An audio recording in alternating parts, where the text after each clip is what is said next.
नमस्कार दोस्तों। आज की तारीख में हमारा देश दुनिया की टॉप 5 सबसे बड़ी अर्थव्यवस्थाओं में शामिल है। यहाँ तक कि वो दुनिया की तेजी से बढ़ती अर्थव्यवस्थाओं में भी शामिल है और भविष्य की नई आर्थिक शक्ति के रूप में उभर रहा है। लेकिन आज से 30-35 साल पहले भारतीय अर्थव्यवस्था की इस स्थिति की किसी ने कल्पना भी नहीं की थी। लेकिन कैसे देश ने ये परिवर्तन कर दिखाया, इसी पर है आज का हमारा ये वीडियो।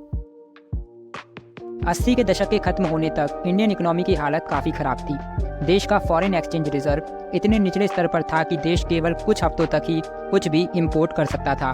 सरकारी खर्च बढ़ रहा था, जिससे कर्ज का लोड भी बढ़ रहा था, जिसके लिए इंडिया के पास IMF से लोन के अलावा कोई विकल्प नहीं बचा था।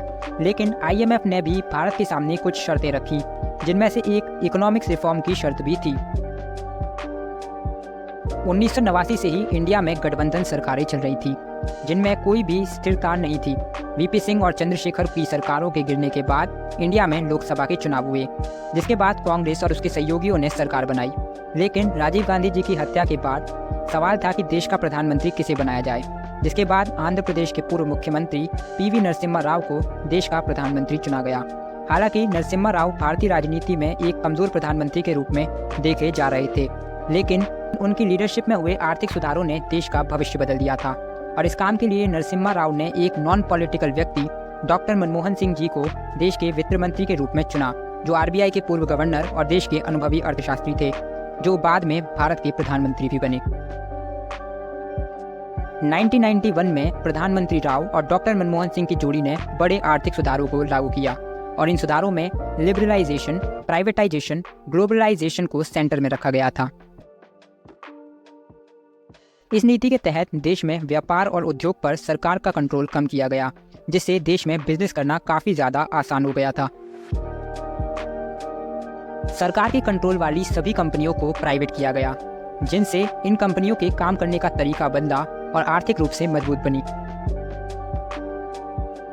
ग्लोबलाइजेशन के जरिए भारत को दुनिया के बाजार के साथ जोड़ दिया गया, जिससे विदेशी निवेशकों को भारत में निवेश और व्यापार करने की अनुमति मिल गई, जिससे काफ़ी नए अवसर देश में पैदा होने लगे। इन सुधारों के बाद प्रधानमंत्री राव और मनमोहन सिंह जी पर पॉलिटिकल दबाव भी था, क्योंकि इन रिफॉर्म्स की वजह से देश में कुछ समय के लिए महंगाई और अनएम्प्लॉयमेंट बढ़ गई थी। लेकिन फिर भी रिफॉर्म्स के ज़्यादा पक्षधर न होने के बाद भी नरसिम्हा राव ने इस दबाव का सामना करते हुए सुधारों को जारी रखा। इन सुधारों का असर बहुत जल्द भारत की अर्थव्यवस्था पर दिखने लगा। विदेशी निवेश बढ़ने लगा, विकास दर में तेजी और कई नए उद्योगों की शुरुआत हुई। भारत का फॉरेन एक्सचेंज रिजर्व बढ़ने लगा और कर्ज पर भी नियंत्रण पा लिया गया। भारत की अर्थव्यवस्था दुनिया की उभरती हुई आर्थिक महाशक्तियों में आज शामिल है और इन सब की वजह थी प्रधानमंत्री PV नरसिम्हा राव और वित्त मंत्री डॉक्टर मनमोहन सिंह जी की दूरदर्शी सोच। दोस्तों, अगर आपको हमारा ये वीडियो पसंद आया तो हर हफ्ते देश से जुड़े ऐसे ही विश्लेषण देखने के लिए इस चैनल को जरूर सब्सक्राइब कर लें।